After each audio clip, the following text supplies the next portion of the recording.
realmente hoy pues estamos iniciando una nueva serie. Espero que la serie pasada les haya servido, les haya eh, edificado en algo y que bueno, pues lo que sea que se les haya pasado, ahí está ya cargada en YouTube y pronto seguirán subiendo todas las otras predicaciones que están ahí pendientes. Entonces, hoy que iniciamos esta serie de vida de enseñanzas de Jesús, está esperando ese cafecito. Vamos a Mateo 13, por favor. 13, 1 al 3. ¿Que me revitalizo?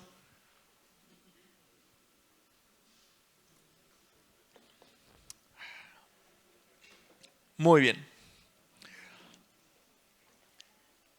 Entonces dice Mateo, ese mismo día salió Jesús de la casa y se sentó a la orilla del mar, y se congregaron junto a él grandes multitudes, por lo que subió a una barca y se sentó, y toda la multitud estaba en pie en la playa, y les habló muchas cosas en parábolas. Muchas cosas en parábolas. Y es parte de lo que quiero hablarte en esta mañana. Acompáñame a orar. Señor Jesús, tú eres el sembrador. La semilla es tu palabra y nuestro corazón esperamos que sea tierra fértil. Que todo aquello que tenga que ser removido, Dios, de una vez, lo puedas hacer por nosotros. Para que toda la semilla, Dios, caiga en buena tierra, para que hoy pueda absorber, pueda recibir, Señor Jesús, entender, apreciar y aplicar la palabra que tú estás hablando a mi corazón. Amén. Bueno, pues entonces, en esta serie quiero remontar a algunos momentos emblemáticos en el ministerio de Jesús, partiendo del punto de vista desde que ya he hablado anteriormente o de la infancia de Jesús o de la encarnación. Quiero empezar directamente con las enseñanzas de Jesús. La maestría de Jesús en la enseñanza normalmente se definía o se centraba en el uso de un recurso común, pero no tanto, el recurso de la parábola. Desde luego fue un recurso que Jesús no inventó, pero sin duda fue alguien que hizo gran uso de ese recurso. Casi una tercera parte de sus enseñanzas se dieron en parábolas. Y también con una gran maestría Jesús implementó la parábola como parte de su metodología de enseñanza y como parte de la finalidad de empezar a traer a los ojos de su audiencia verdades hasta cierto punto complejas, misterios mismos del reino, y revelarlos por completo. Muchos autores, aun aquellos que no creen en la divinidad de Cristo, coinciden todos en consenso que la maestría de Jesús en la utilización de las parábolas era singular. Era alguien destacado por eso, y era alguien que buscaba algo muy sencillo: partir del aquí y el ahora para llevar a su auditorio al allí y al entonces. El utilizar ilustraciones de la vida diaria, cosas tan sencillas como un sembrador, cosas tan sencillas como una semilla, una lámpara, una mujer que acaba de perder algo, etcétera. Ilustraciones normales de la vida real, pero que Jesús les daba una aplicación para revelar un misterio muy profundo acerca del reino. Entonces, las parábolas tenían como finalidad traer una verdad abstracta de una forma más ilustrativa. Al mismo tiempo, las parábolas tenían una doble finalidad. Para aquellos que estaban hambrientos y que querían en su corazón conocer los misterios del reino que predicaba Jesús, la parábola les serviría como una ilustración tan fina y tan fácil de procesar que inmediatamente le quedaría grabado en su corazón de qué estaba hablando Jesús.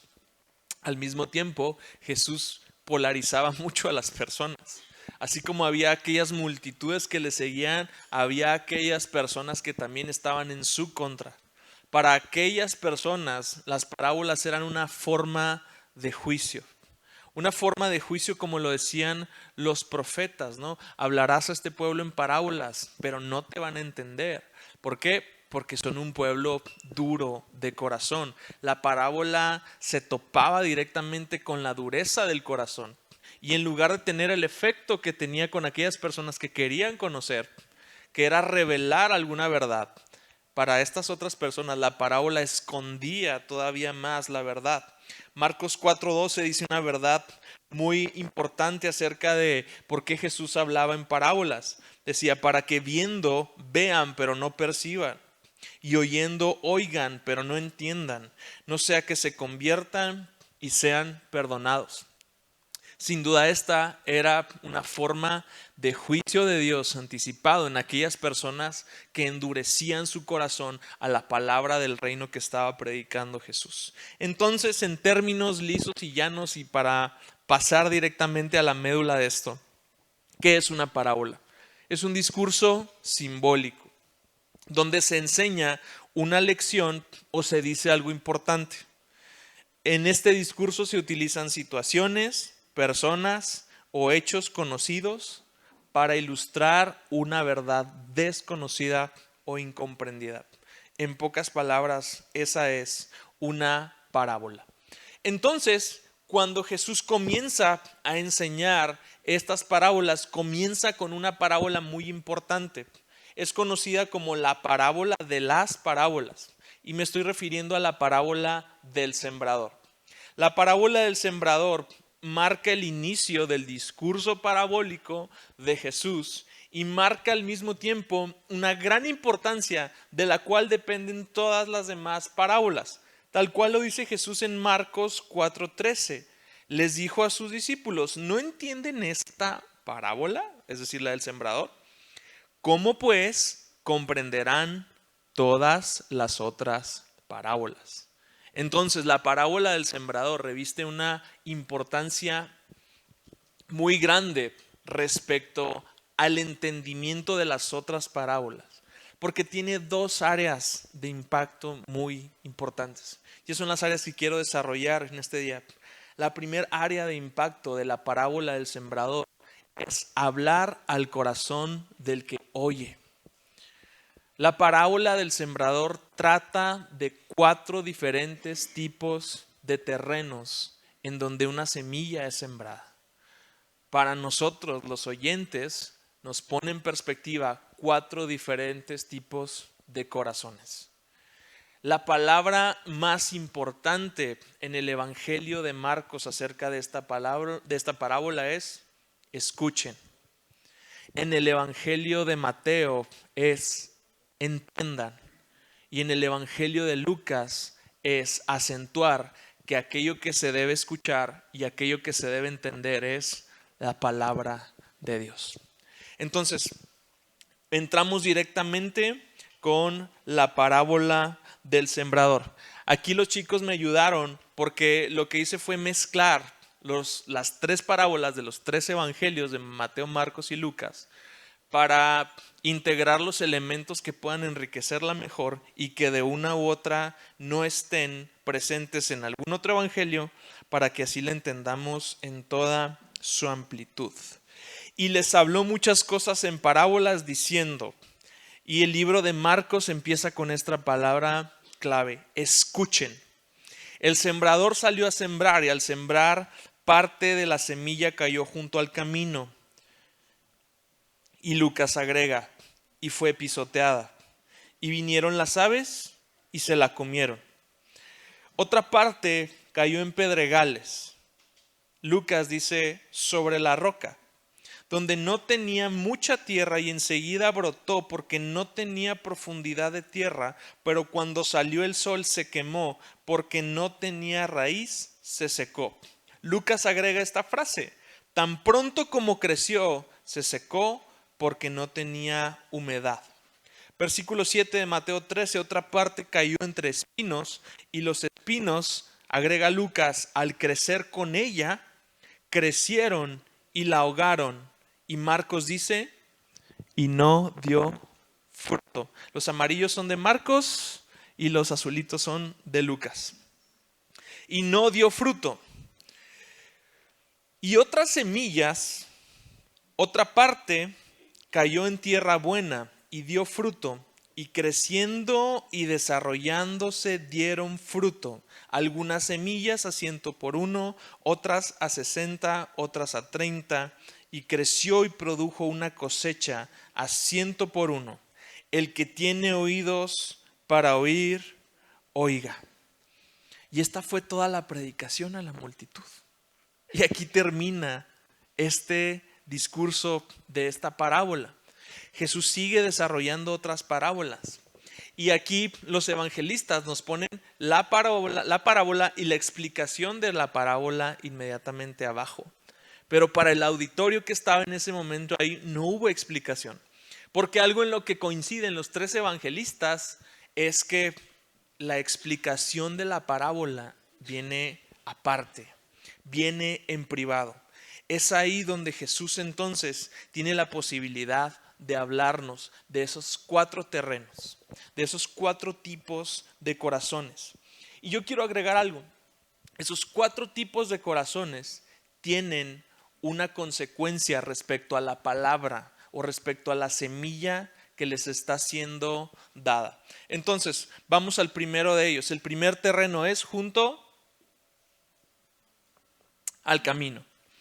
Y junto al camino, lo que le pasa a la palabra es que es arrebatada. Repetimos otra vez, Mateo 13:4, y al sembrar parte de la semilla cayó junto al camino, dice Lucas, y fue pisoteada. Vinieron las aves y se la comieron. ¿Qué es lo que quiere decir? ¿Cuál es la explicación que Jesús nos da de esta parábola? A todo el que oye la palabra del reino y no la entiende, el maligno viene y arrebata lo que fue sembrado en su corazón. Entonces, en este primer terreno, en este primer corazón, tenemos que la semilla cae junto al camino. Y junto al camino es arrebatada. Pero no es arrebatada por cualquier persona. Los 3 evangelios precisan que es arrebatada. Dice Mateo por el maligno, dice Marcos por Satanás y dice Lucas por el diablo. Es decir, la palabra que cae junto al camino es directamente territorio de nuestro adversario, el diablo. Y cuando la semilla se daba normalmente junto al camino era porque los sembradores de aquella época, los sembradíos de aquella época no tenían cercos y no tenían divisiones. Las divisiones entre una tierra y otra eran caminos estrechos por donde pasaban las personas y normalmente este terreno era un terreno completamente endurecido por las personas que caminaban ahí constantemente, endurecido por simple y sencillamente las circunstancias ordinarias de la vida. ¿Sí? Cuando un corazón se encuentra endurecido, se puede endurecer por muchos factores. A veces hay orgullo, a veces hay una sensación de que simplemente ya has escuchado algo de la palabra de Dios tantas veces. Y dices, bueno, esta es una más. Ese es quizás este orgullo, es quizás esta falta de ser enseñable. Es también la desilusión de la vida diaria. Simple y sencillamente es como que de pronto algo se escucha tan idealista de la palabra de Dios que dices, eso no pasa, eso no sucede. Entonces la semilla cae a nuestro corazón y empieza a rebotar. Ahora, cuando la semilla que era sembrada caía junto al... Cuando la semilla iba siendo sembrada, había 2 formas de hacerlo, ya sea que fuera el sembrador con un saquito y aventando la semilla, o ya sea que fuera también un burro con un saco de semillas abierto, agujerado, para que fuera cayendo la semilla.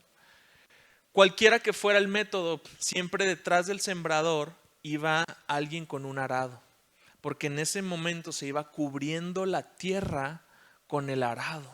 Se iba cubriendo, la semilla con el arado. ¿Qué es lo que pasa?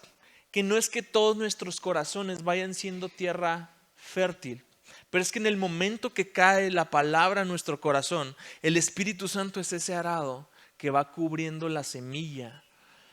Pero hay algo que definitivamente la palabra nos deja claro en el Espíritu Santo. Y es que el Espíritu Santo no opera de la forma en como le dé la gana con nosotros. Porque la misma Biblia dice que el Espíritu Santo puede ser contristado. La misma Biblia nos dice que el Espíritu Santo puede ser apagado. Puede ser resistido. Entonces, cuando hay dureza en nuestro corazón, se presenta un escenario donde el arado no entra. Si el corazón está endurecido es porque el arado no ha entrado. Y entonces se presenta el escenario perfecto para que el enemigo, aquí nos queda súper claro en la parábola que no es ni tu tía ni tu suegra, que no es alguien externo, ni las circunstancias ni los problemas de la vida, es el diablo. El diablo es el que arrebata la palabra. Fíjate bien, Mateo menciona al maligno y este es un título de Satanás que denota que es alguien opuesto a Dios. Marcos lo pone como Satanás. Esencialmente Satanás significa adversario. Un adversario es opuesto al hombre. Y Lucas lo pone como el diablo. Y esencialmente diablo significa calumniador. Entonces, la forma en cómo el diablo opera simple y sencillamente es a través de las mentiras. Esta parábola nos deja claro que cuando la palabra es arrebatada del corazón endurecido, es obra del diablo. Simple y sencillamente es obra del diablo. Y como si no nos quedara claro, el diablo no solamente se opone a Dios, el diablo se opone a nosotros y el método por el cual el diablo roba la palabra es a través de las mentiras. Cómo el diablo arrebata la palabra de nuestro corazón, que de por sí se encuentra endurecido, que de por sí está desmotivado, que está con poco gozo, que está con poca energía. Simple y sencillamente el diablo ingresa otra verdad. Nuestra lucha espiritual es principalmente una lucha por nuestra mente. Y es principalmente una lucha de verdades contra mentiras. Hay muchas cosas que pueden cerrar la mente de una persona. Hay prejuicios, hay una resistencia a recibir algo nuevo. A veces la misma palabra encierra una verdad que es incómoda y nuestra reacción a esa verdad es cerrarnos por completo. Yo tenía un familiar y me da mucha risa porque a veces estamos a media predicación y a media predicación cuando el predicador decía algo que no le gustaba, siempre yo lo veía atrás que le hacía así. Cerraba su Biblia y se iba. No sabías en qué momento, ya mi bisabuelo, no sabías en qué momento algo no le iba a gustar, pero siempre era así un no rotundo, ¡pum!, cerraba su Biblia y se iba. Hay momentos en donde la semilla está cayendo y te puedes convertir en mi bisabuelo que dices, no, esto no es de ahí, vas a cerrar tu Biblia. Mi bisabuelo no cerraba su Biblia, cerraba su corazón. Es el momento donde la palabra se presta para ser arrebatada por el enemigo.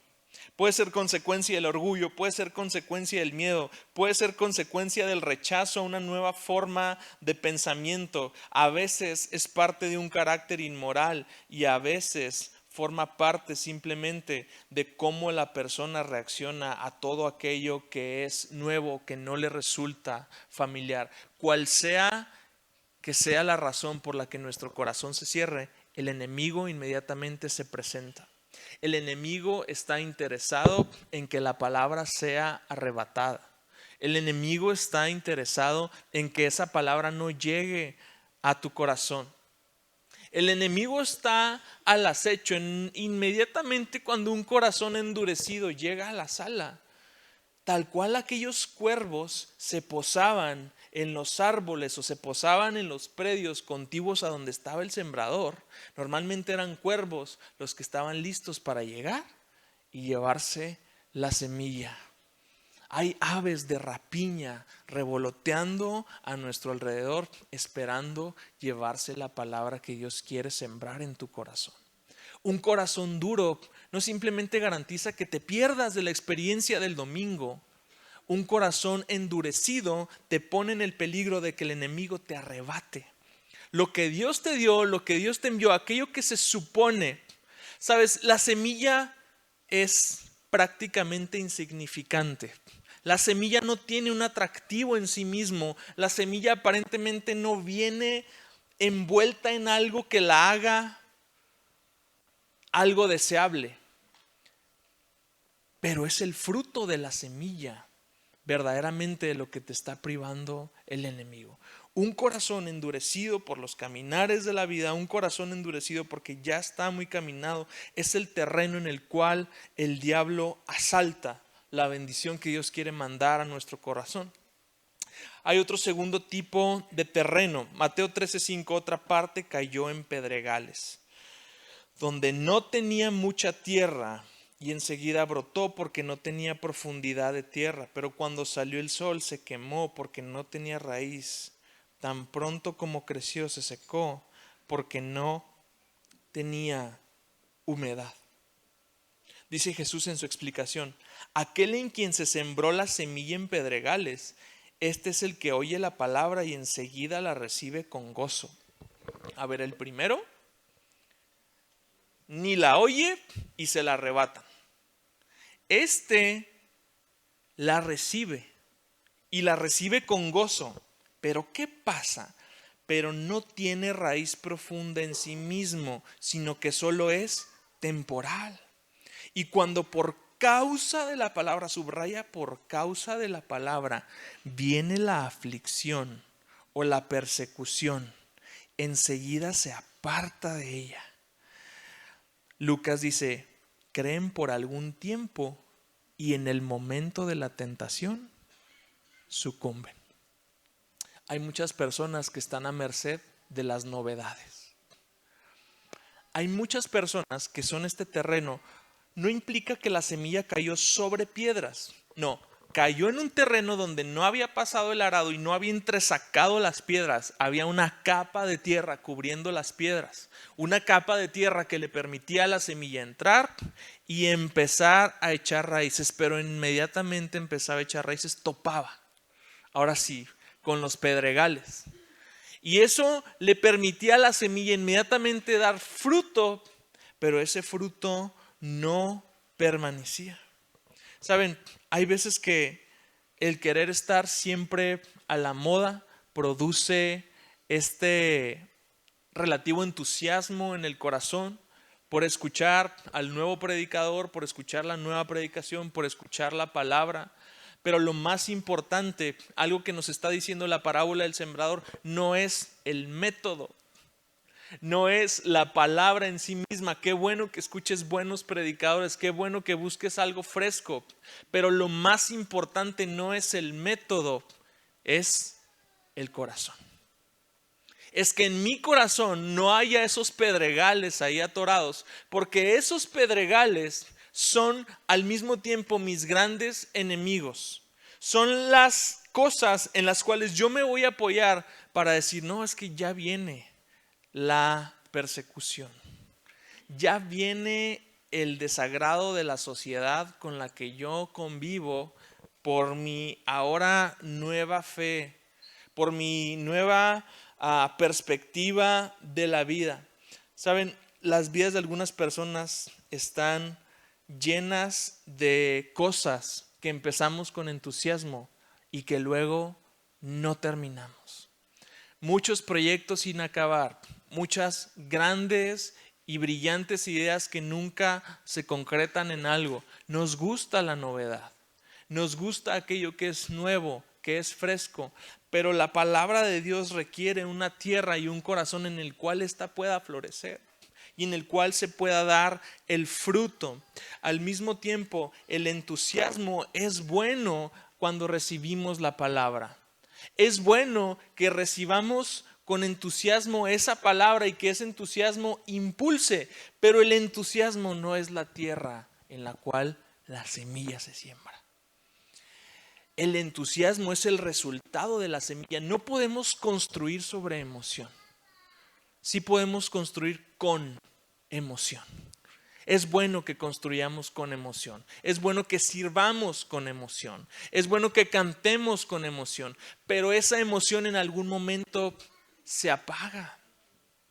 Esa emoción en algún momento no va a estar presente si la semilla ha estado echando una raíz profunda. Tú no tienes ningún problema.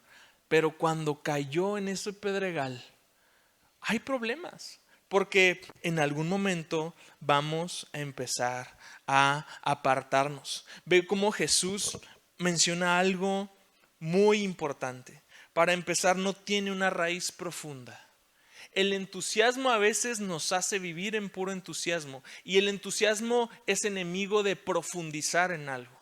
Es importante que tú y yo profundicemos en nuestra fe.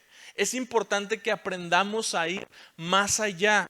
Es importante que no nos quedemos. Sí, el libro de Hebreos nos dice, ustedes debían de estar comiendo ya alimento maduro, alimento sólido.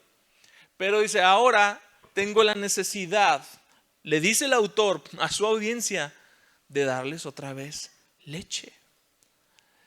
La falta de madurez espiritual produce una raíz sin profundidad.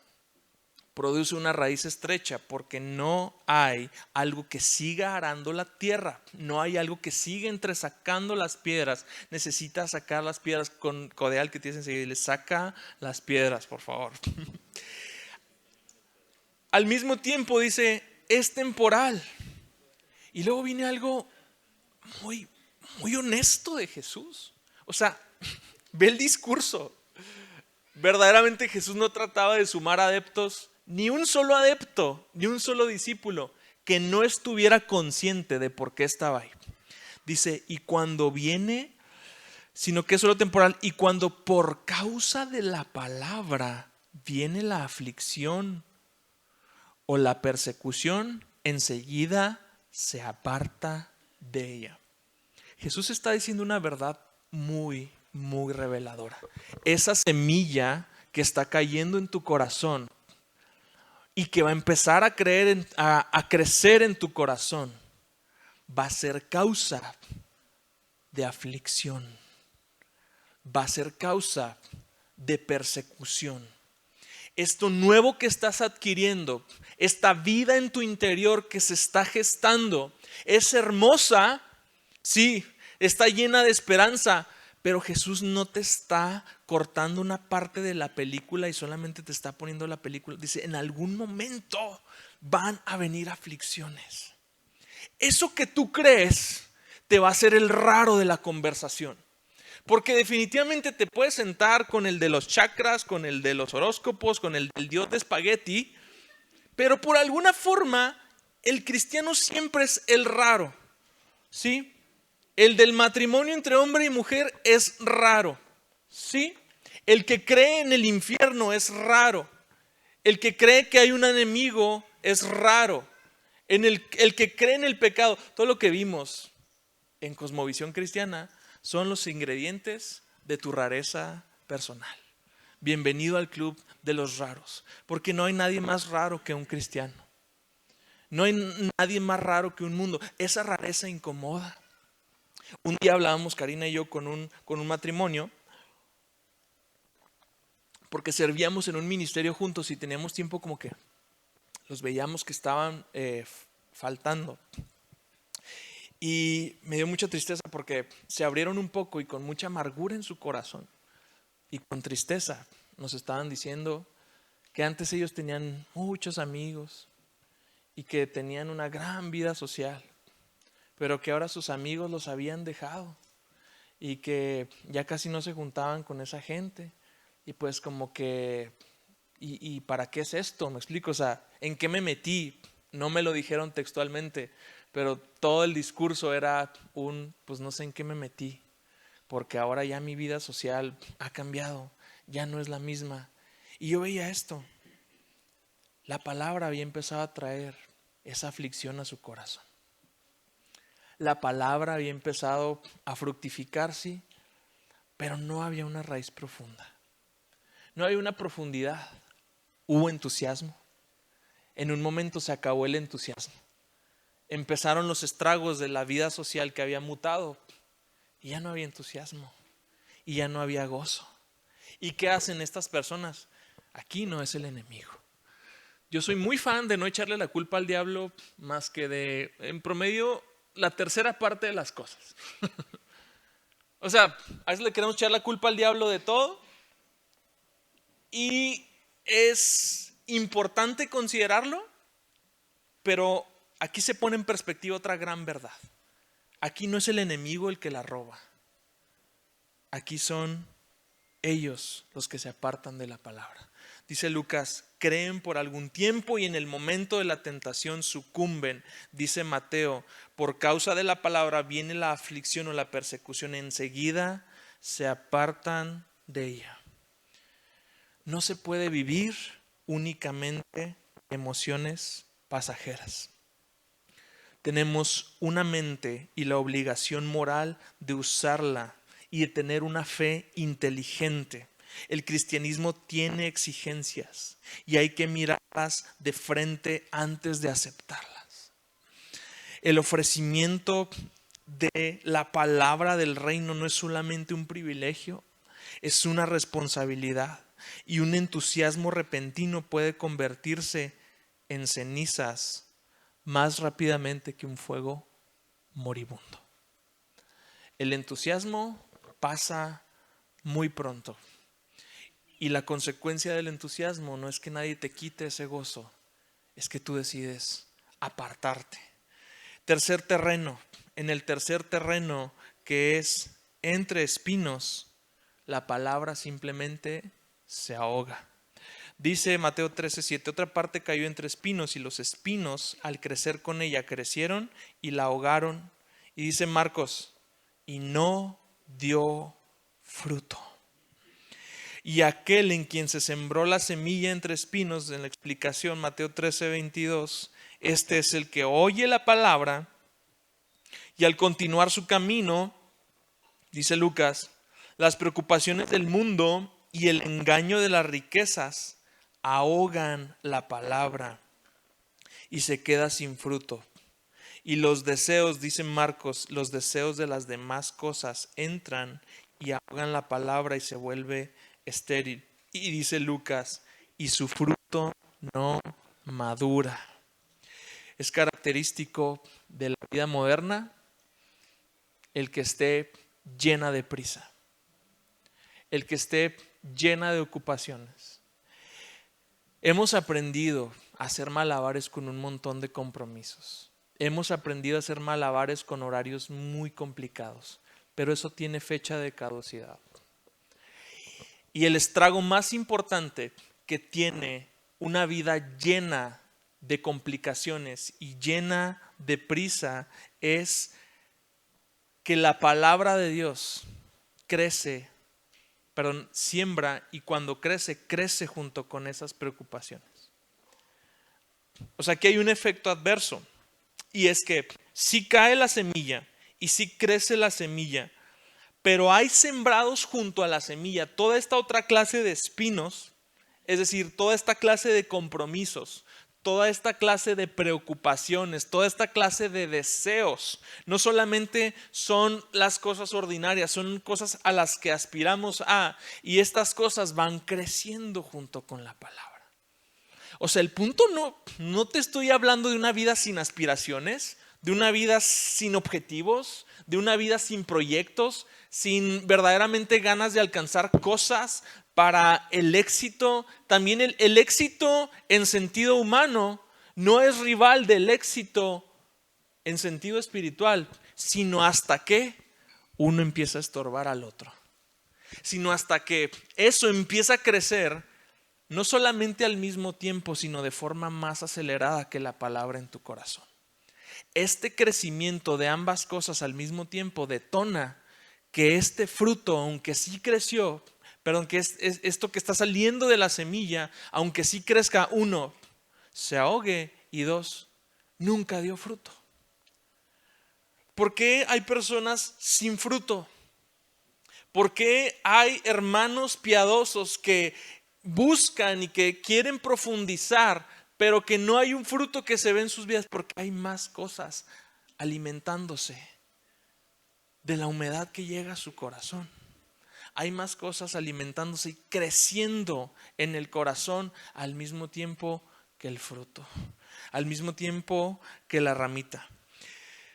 Se puede estar tan metido en muchos compromisos, en juntas, en planes, en asuntos de orden social, que de pronto no hay tiempo para el amor, no hay tiempo para el servicio, no hay tiempo para las cosas hermosas que vienen por el oír la palabra.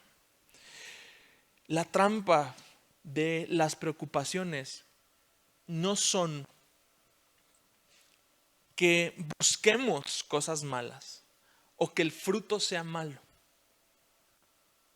pero se da un fenómeno muy extraño. Queremos cosas buenas, pero a veces lo bueno es enemigo de lo mejor.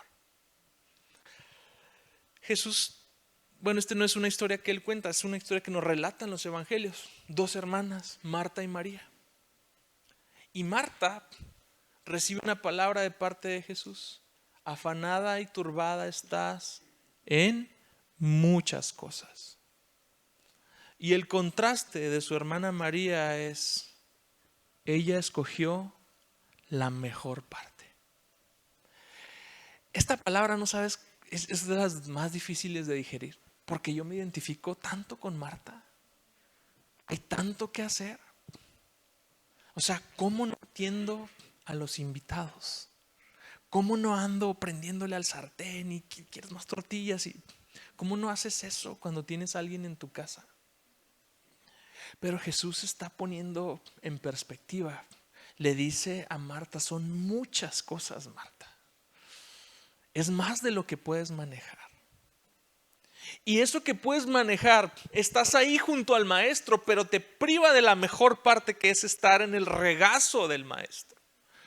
La mejor parte es cuando la palabra verdaderamente empieza a clavarse en nuestro corazón y empieza a crecer desde lo más profundo de nuestro corazón y no solamente brota una rama, porque el cuarto tipo de tierra no me dice que brotaban ramas o brotaban tronquitos o brotaba una mata. Había fruto. El fruto no se puede producir en ambientes donde no tenemos tiempo para nosotros mismos, donde no podemos apartar un tiempo para Dios. Tenemos como gran enemigo de nuestra vida a la prisa. Y dice el proverbio, la prisa es la madre del error. Y tenemos como gran enemigo a la prisa, que es enemiga de una relación íntima con Dios. Yo no sé si alguna vez te has ido a comer con alguna persona y tenías solamente una hora y media. Yo no disfruto esas comidas, la verdad. Yo no disfruto una comida donde tienes que estar viendo el reloj. Fíjate que, irónicamente, ahora que Karina y yo nos tomamos este tiempito para irnos juntos, los primeros días Karina me tuvo que regañar porque estaba apurado. Estaba como si, ¿qué sigue? ¿Qué siguen? Es que hay que irnos allá y hay que irnos acá. O sea, como con el inconsciente de que el tiempo se está acabando, pero no lo estamos disfrutando. Pero lo mejor está enfrente de nosotros y no lo estamos aprovechando porque estamos en busca de lo que es bueno. Este es el gran engaño. Decía un filósofo en la antigüedad, cuidado con el vacío de una vida ocupada. No es que uno destierre deliberadamente la oración y el estudio de la palabra, no es que uno se deshaga de la iglesia. Es probable que pensemos que estas cosas con frecuencia son buenas para nosotros y las anhelemos. Y al mismo tiempo tratamos de tener tiempo para ellas. Pero por lo que sea, nunca disponemos de ese tiempo en nuestra vida. Debemos de tener cuidado de no desplazar a Cristo de ese lugar que le corresponde. Debemos de tener cuidado de recordar disciplinas espirituales, la oración, el ayuno, la meditación, pero no de que te pongas el cerebro en blanco y en flor de loto ahí en tu casa. Es de que te lleves un texto chiquito y lo empieces a meditar todo el día. ¿Sabes? Hay una aplicación que se llama YouVersion. Sí, es la de la Biblia. Mira, esa te manda un versículo a las 6 de la mañana si quieres. No tienes mucho tiempo, llévate ese texto para meditarlo todo el día. En algún tiempo cuando me tocaba viajar mucho para acá, para Chihuahua, por cuestiones de trabajo, ¿sabes qué? Esos eran mis devocionales. No había más tiempo. ¿Sabes a qué hora normalmente yo aprovecho y tengo un pequeño devocional, una lectura? Es entre lo que recojo a Alana y recojo a Max, entre 12 y 1 de la tarde. Recojo a Alana a las 12 y llego por Max y me formo para recogerlo para que salga a la 1. Alanita se duerme o le presto mi celular y ese es el tiempo que hay. A veces es todo lo que hay. ¿Qué te quiero decir? El tiempo se arrebata, no se tiene. El tiempo se busca. Necesitamos esos remansos de paz en una vida tan ocupada. Porque la prisa nos consume, la prisa nos erosiona, nos desgasta. Y sí, ahí están las ramas grandotas, pero no hay fruto. Cuarto terreno. Y el cuarto terreno lo que ocasiona con la semilla es que produzca. Tercer terreno la ahoga, el cuarto terreno produce. Dice, y otras semillas, otra parte cayó en tierra buena y dio fruto inmediatamente, y dio fruto. Y creciendo y desarrollándose dieron fruto. Marcos es un poquito más extensivo en esta definición. Mateo es más al grano. Cayó y dio fruto. Algunas semillas a 100 por uno, otras a 60 y otras a 30. Y creció y produjo una cosecha a 100 por uno, dice Lucas. Lucas nomás nos habla de la cosecha extraordinaria. El que tiene oídos para oír, oiga. La explicación, 13:23 de Mateo. Pero aquel en quien se sembró la semilla en tierra buena, este es el que oye la palabra.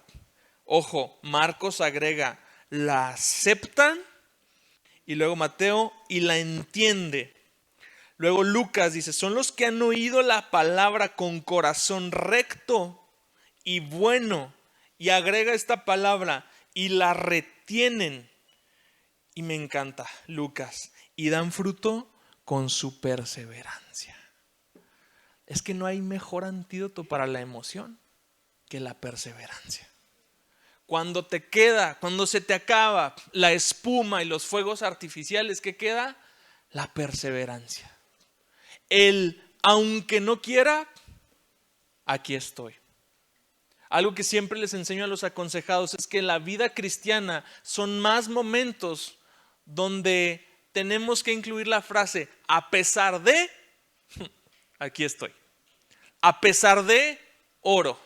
A pesar de, busco. A pesar de, me mantengo. A pesar de, no caigo.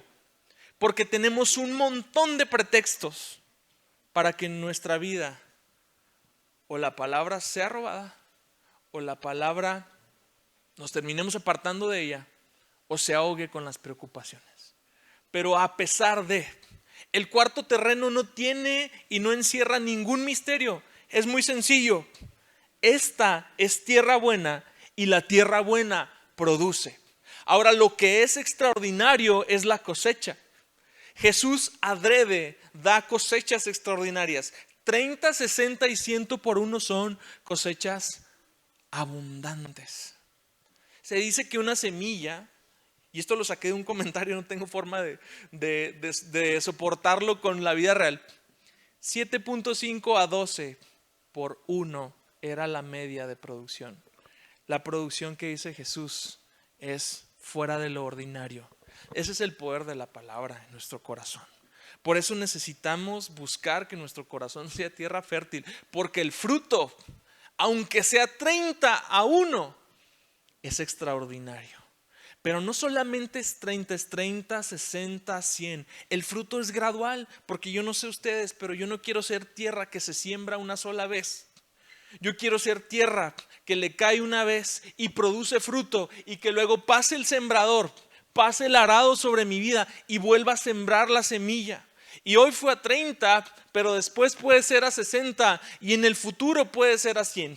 Eso nos habla de un crecimiento y de una madurez espiritual donde el fruto es cada vez más abundante. Y si algo nos garantiza Dios es que su palabra no vuelve a él vacía, sino que cumple el propósito para el cual la fue enviada. El día de hoy tú no estás en vano en este lugar. La palabra fue enviada a tu corazón con un propósito. La diferencia no soy yo, no es la palabra, es tu corazón, amado. Es qué clase de tierra estás haciendo. ¿Estás abonando tu corazón? ¿Estás permitiendo que el arado pase y cubra la semilla?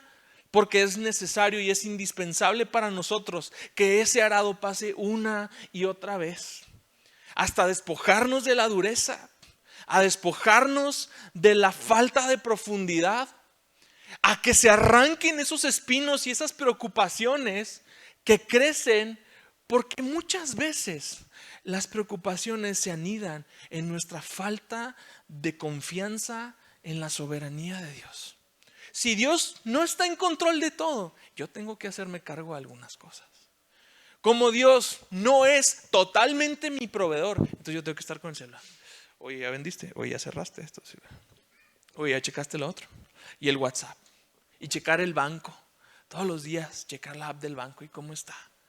¿Sabes? Esas preocupaciones son el resultado de que nuestra fe no está completamente arraigada en Dios. Una fe plena dice, me desconecto, que se queme lo que se tenga que quemar. Les platiqué alguna vez la anécdota de Juan Wesley, que se le quema la casa y dice, bueno, pues se quemó la casa de Dios.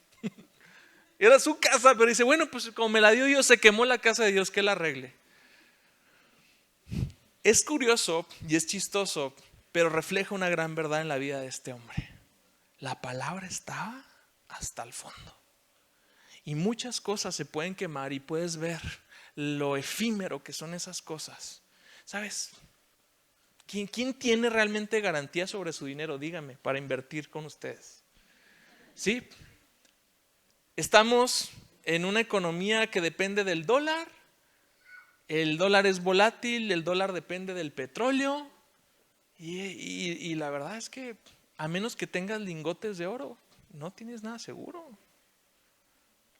Y viene un sexenio de transición, viene un año de transición. Y las cosas son inciertas y se empiezan a remover muchas cosas en nuestra vida y va a venir la aflicción y necesitamos que haya una raíz profunda. Necesitamos ser tierra fértil que dé fruto. Quiero cerrar con la segunda clave de todo esto. Les dije que tiene 2 áreas de impacto. La primera es cómo recibimos la palabra. Lucas 8:18 dice, por tanto tengan cuidado de cómo oyen, porque al que tiene más le será dado, y al que no tiene, aún lo que cree que tiene se le quitará. ¿De qué habla? Del conocimiento de la palabra de Dios. El que quiere más, entiende más, se le da más. Y el que no tiene, le será quitado. Ya sabes tú quién es el que quita. Ya sabes tú quién es el que arrebata. Y no te puedes quedar exactamente donde estás. Eso nos da una gran verdad de nuestra vida. O le damos más al fondo, o nos vamos a ir quedando en la superficie. Y ahí es arrebatada la semilla. Pero el segundo impacto tiene que ver también con el predicar la palabra. Porque el contexto en el que se empieza a dar el discurso de las parábolas es que Jesús aparentemente no está teniendo un gran éxito en su ministerio. Sí, ya lo habían sacado de las sinagogas. Ya se habían acrecentado sus haters. O sea, no le queda de otra. ¿Dónde está? Lo viene siguiendo una multitud. Se sube a una barca y empieza a predicar al aire libre. El rollo con las multitudes es que se movilizaban y si no había pan, pues se iban.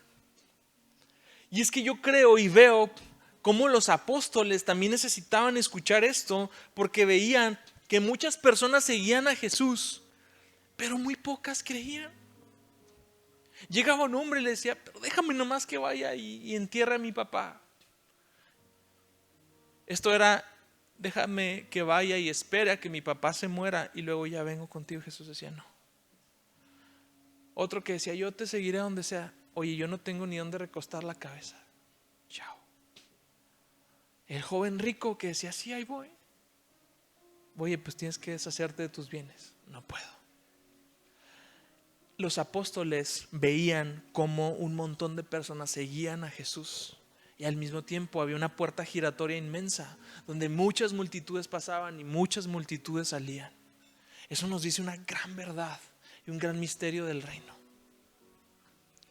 No quiero decir que sea exactamente 1 de 4 el que recibe la palabra y es tierra fértil, pero aparentemente así lo es.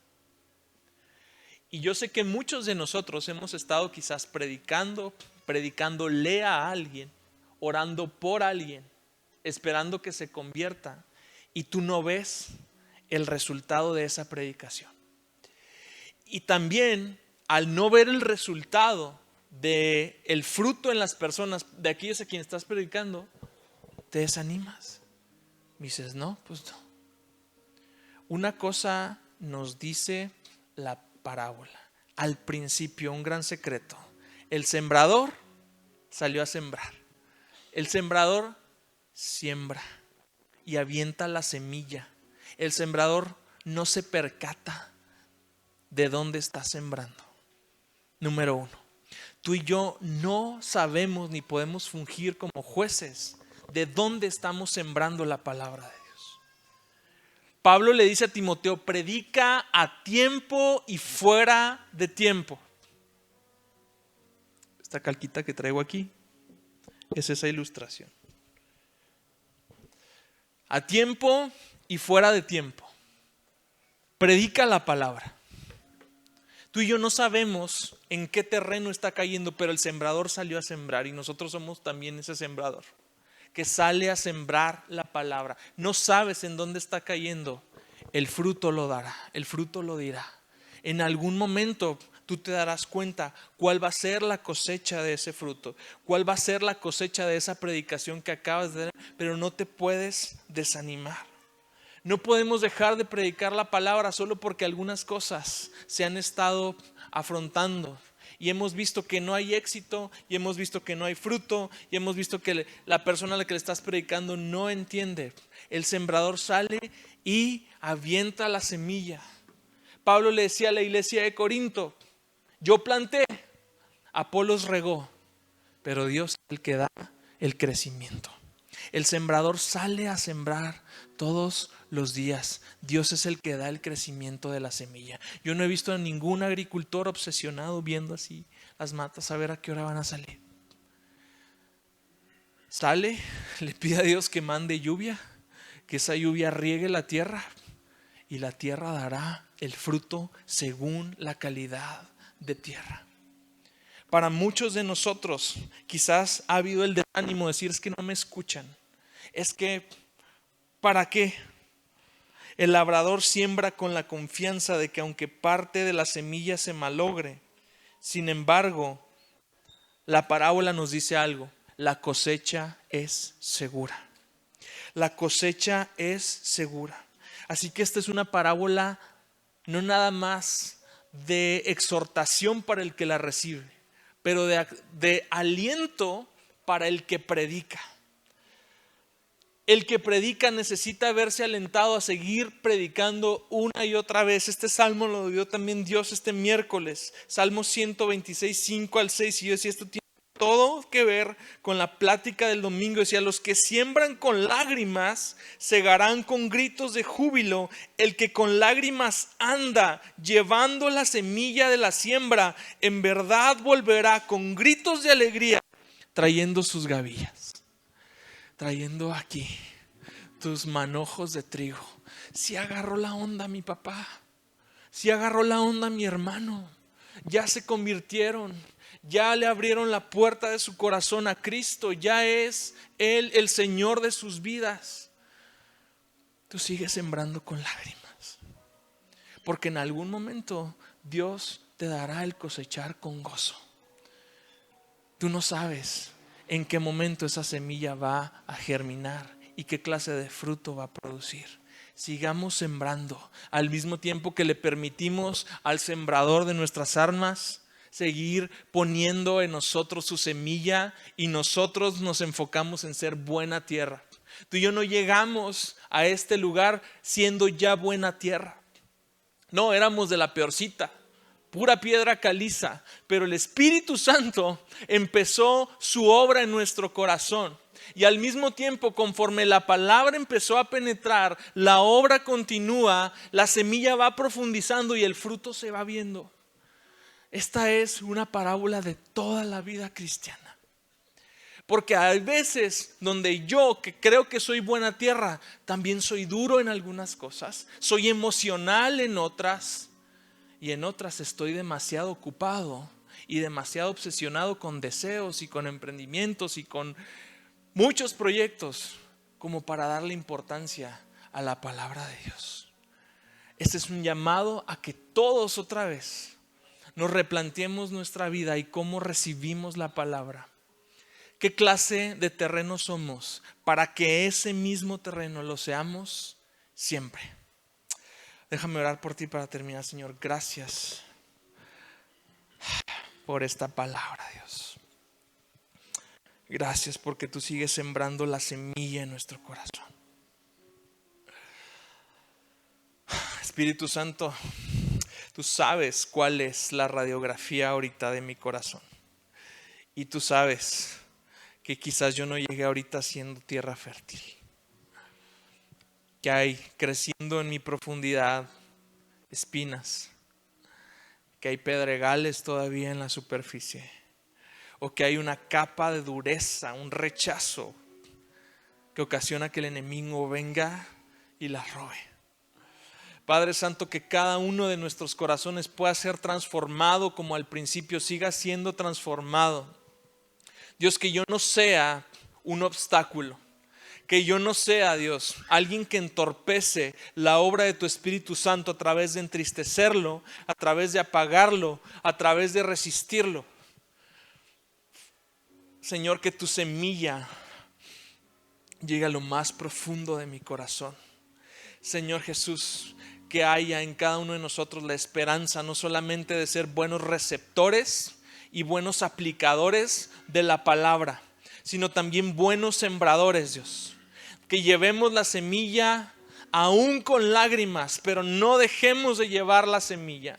Que no dejemos de orar por esas personas a quienes les hemos predicado. Que no dejemos de predicar a tiempo y a destiempo. Que no dejemos, Señor Jesús, esta labor que tú nos has encomendado de llevar con nosotros la gran comisión del reino de los cielos y de extender este evangelio hasta lo último de la tierra.